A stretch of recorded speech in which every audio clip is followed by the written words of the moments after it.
بسم اللہ الرحمن الرحیم۔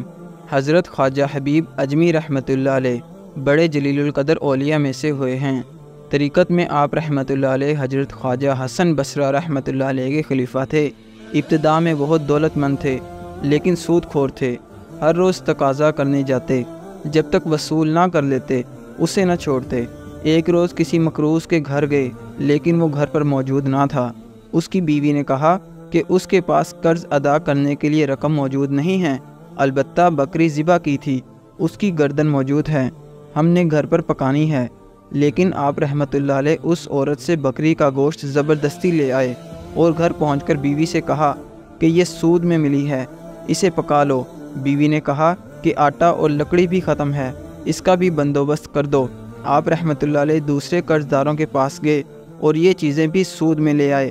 جب کھانا تیار ہو گیا تو کسی سوالی نے آواز دی کہ بھوکا ہوں، کچھ کھانے کو دو۔ آپ رحمۃ اللہ علیہ نے اندر ہی سے اس سائل کو جھڑک دیا، سائل چلا گیا۔ جب آپ رحمۃ اللہ علیہ کی بیوی نے ہانڈی سے سالن نکالنا چاہا تو دیکھا کہ خون ہی خون ہے۔ بیوی نے حیران ہو کر شوہر کی طرف دیکھا اور کہا کہ اپنی شرارتوں اور کنجوسی کا نتیجہ دیکھ لو۔ خواجہ حبیب اجمی رحمۃ اللہ علیہ نے یہ ماجرا دیکھا تو حیرت زدہ رہ گئے۔ اس واقعے نے آپ کی زندگی میں انقلاب برپا کر دیا۔ اسی وقت توبہ کی۔ ایک روز باہر نکلے، راستے میں بچے کھیل رہے تھے، انہوں نے خواجہ صاحب کو دیکھ کر چلانا شروع کر دیا، ہٹ جاؤ، حبیب سود خور آ رہا ہے، ہم پر اس کی گرد بھی پڑ گئی تو ہم بھی ویسے ہی ہو جائیں گے۔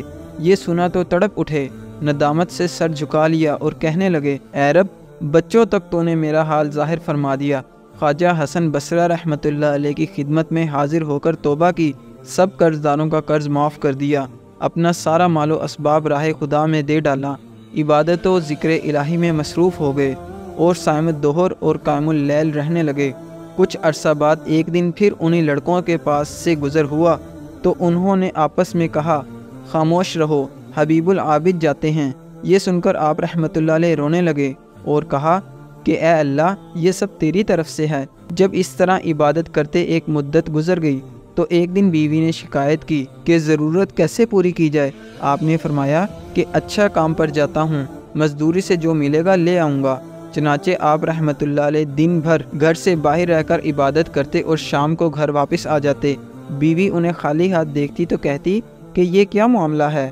آپ فرماتے کہ میں کام کر رہا ہوں، جس کا کام کر رہا ہوں وہ بڑا سخی ہے، کہتا ہے وقت آنے پر خود ہی اجرت دے دیا کروں گا، فکر نہ کرو، لہٰذا مجھے اس سے مانگتے ہوئے شرم آتی ہے۔